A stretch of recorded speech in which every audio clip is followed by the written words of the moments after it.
Thank you so much, Sable. It is so exciting to be here as a part of Writers CONduit, and especially to participate in believable world building. If some of this is a little, if you guys have questions or I'm going too fast, please let me know. I tend to talk very quickly. What made you want to write for kids? Just as kind of an icebreaker. So today what we're going to be covering is we're going to be talking about who can critique and kind of what are the different types of critiquers who are in the world around us. So, for example, this is Pelagia, homeworld of the Sky Rays. I've been doing creative writing workshops here where I live for a long time. It's always been this kind of format where we just set a timer, write whatever based on the prompt, and have to go around open mic and just kind of read what we wrote. So we're talking about cover art today. Cover art can attract readers or repel them. As much as we like to think people won't judge a book by its cover, we know it's true. As far as I can tell, the best definition of what neurodiversity is any form of differentiation in brain function. We are here to discuss NaNoWriMo, National Novel Writing Month. This is the traditional versus independent publishing panel. I'm really into the academic side of mythology as well as the more fun storytelling side. When you hit somebody, it makes a distinct sound. If you hit them in a certain place, it makes a distinct sound. Welcome to Writers CONduit, finding your online community.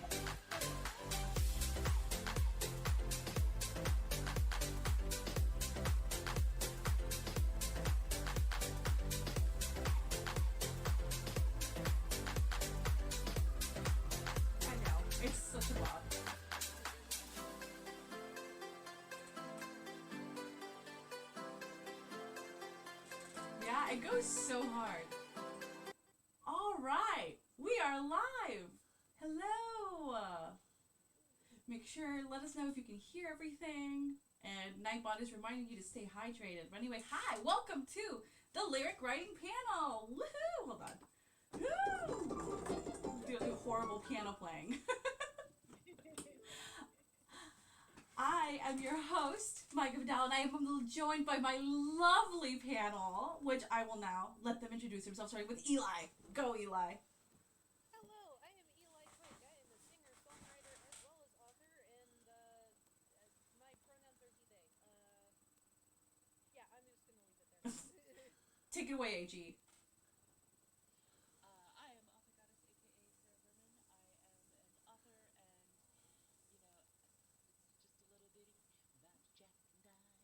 Speaking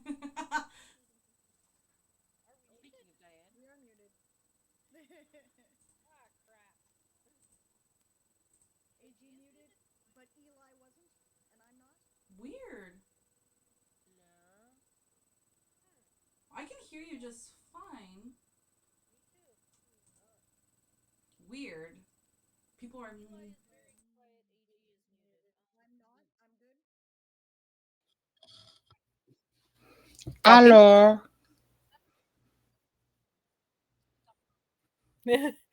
Okay, no worries. Maybe we should start over and Eli should do their introduction again. Yes, Eli, okay, take it away.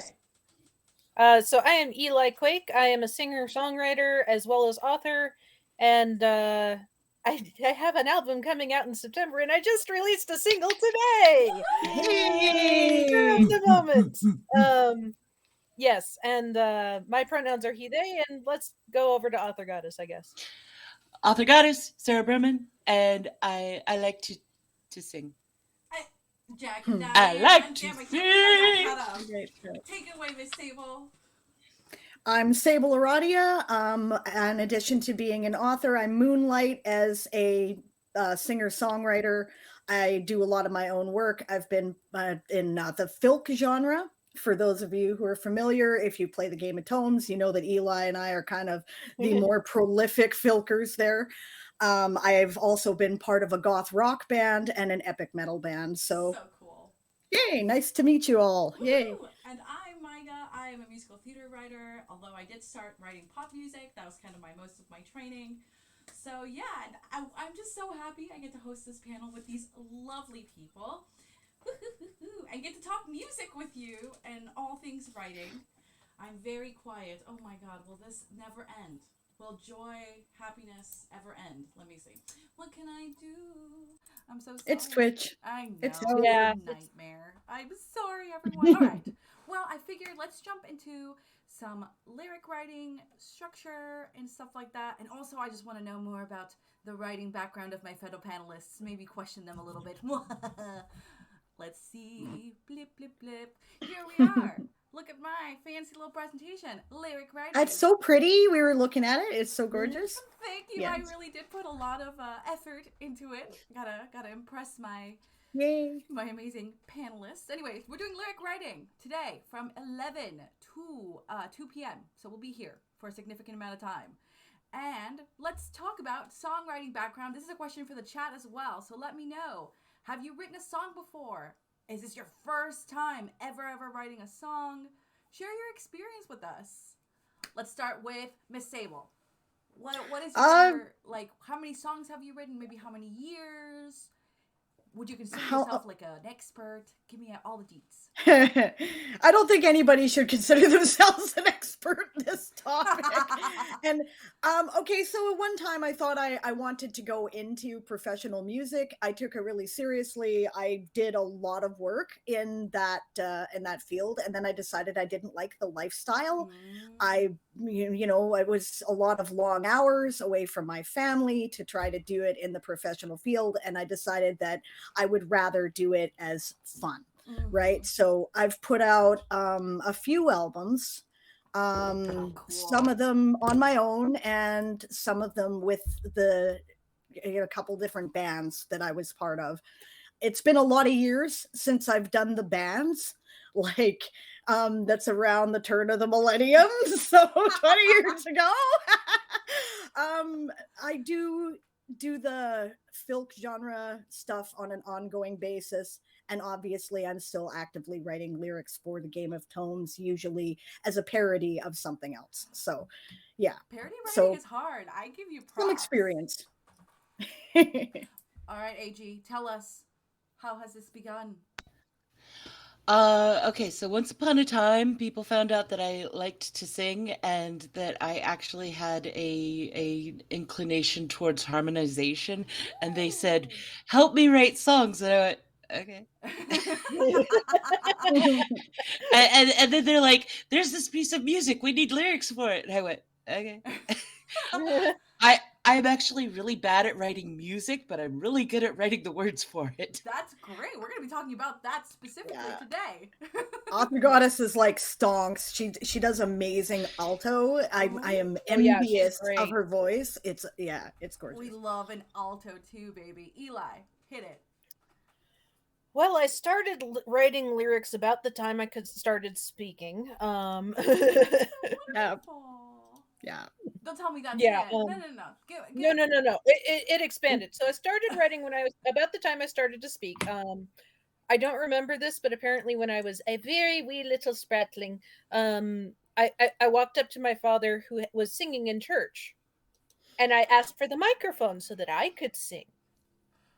And that's very Eli behavior. Yeah. It's so Eli behavior. Then wrote lyrics all growing up. Fell out of music for a little while, like I fell out of writing for a little while. Yeah. Eventually came back to it, and when I did, I started writing lyrics again, only at this point, I had an ukulele. Yes. So I could write music to go with my lyrics. I learned to play guitar, so I would have something to accompany my voice, basically. Yes. I'm not very good at it. I'm a middling musician at best, but I like to play, and it gives us something in the background while I sing, right? So Exactly. Same thing. I was a theater major in undergrad and all through high school and stuff. So I saw my first musical when I was in it.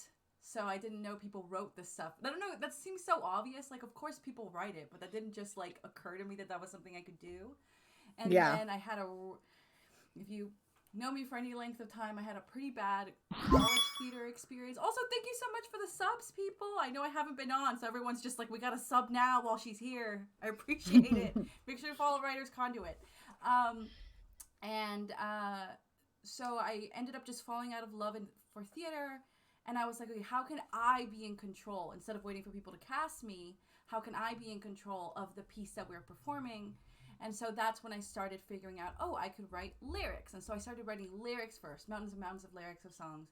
And then I reached the point where I was like, okay, I need to learn to play an instrument so that I can actually just meet other musicians, because it's very rare that lyricists, which is a shame, that lyricists get the same kind of care and love as like people who can play an instrument. So it almost became part of like the trade of what I needed to do. So I started around 2014, and yeah, I took a lot of classes, mostly independent study though.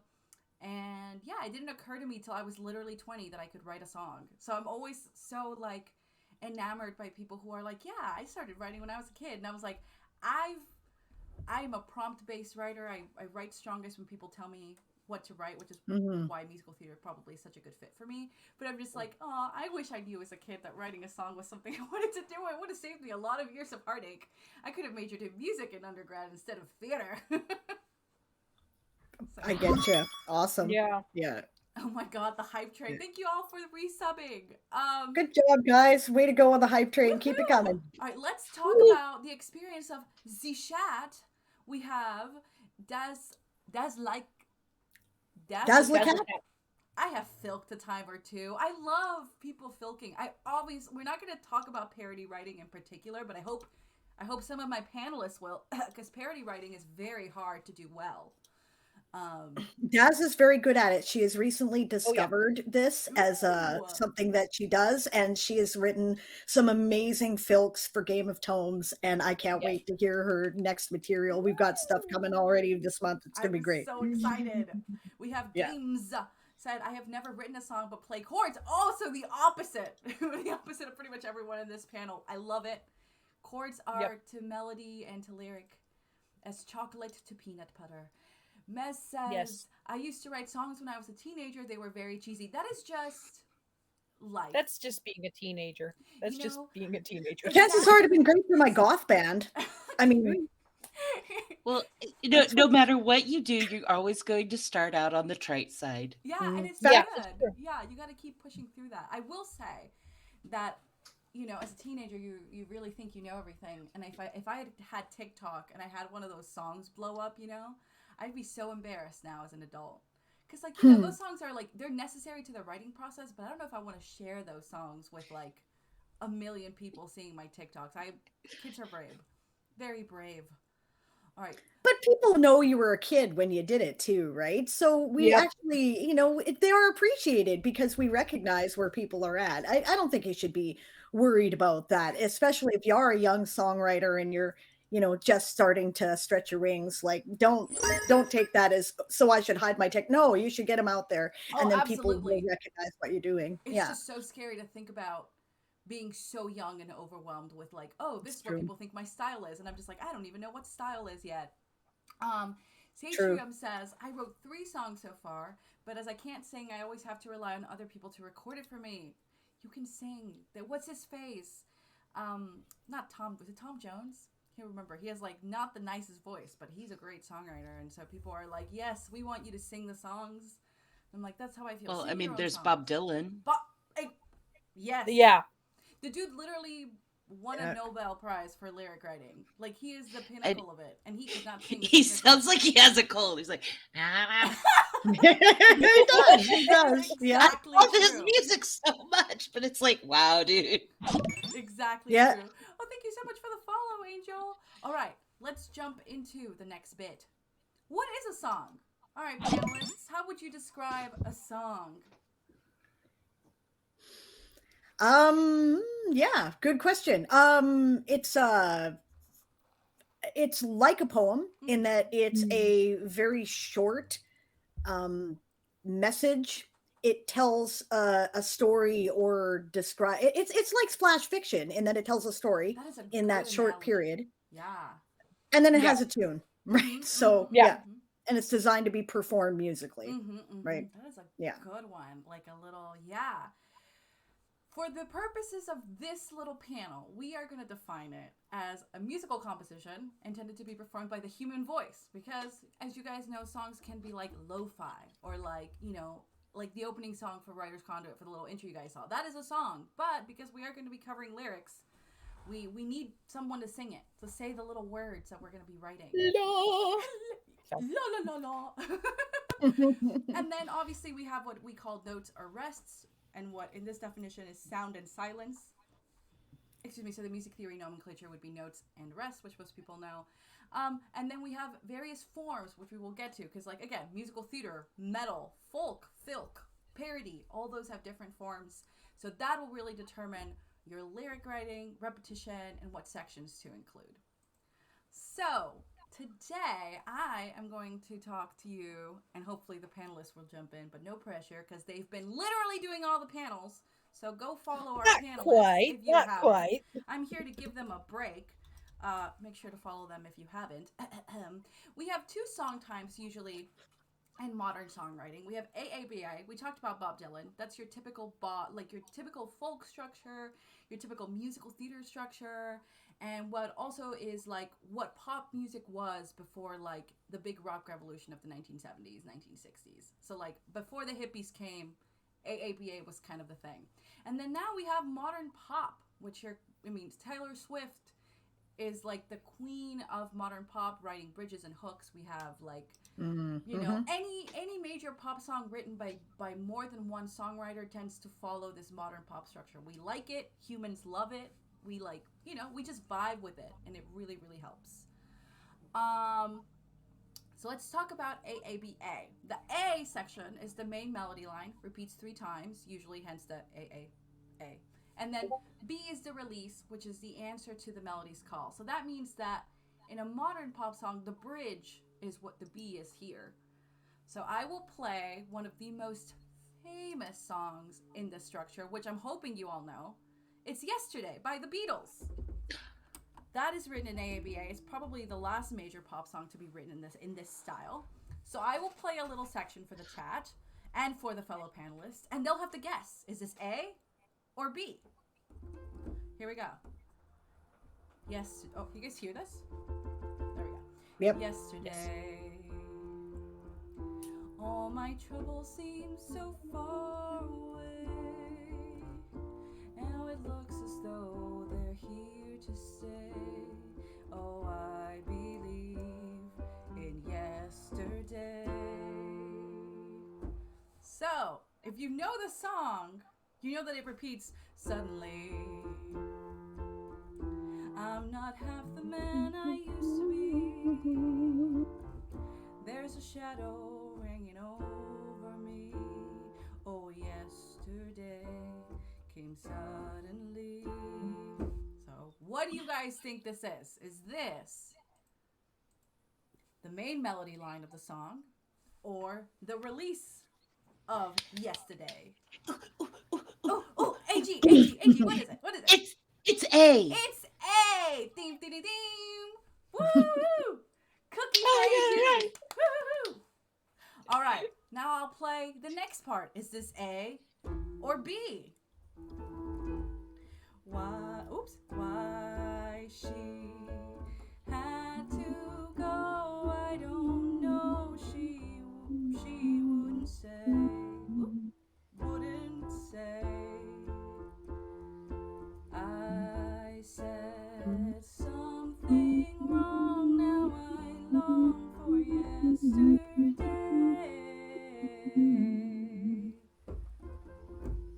What is that section? I would sing more of it, but there isn't. Eli. It's B, baby. Woohoo! Now, we're going to look at the lyrics, because you see that musically they are very different. But lyrically, do they match? Let's talk about it. So we have Yesterday, Scrambled Eggs. Paul McCartney, when he wrote Yesterday, was like, yes, I had this little tune in my mind. And that sounds more like Mick Jagger, but he's like, all I could think about was scrambled eggs. And then he just kept saying scrambled eggs until the word yesterday came into his mind. He's like, that's the same number of syllables. Yesterday. So, talk about a song. I believe in scrambled eggs. Those moments where we just want scrambled eggs. Just a good placeholder word, you know?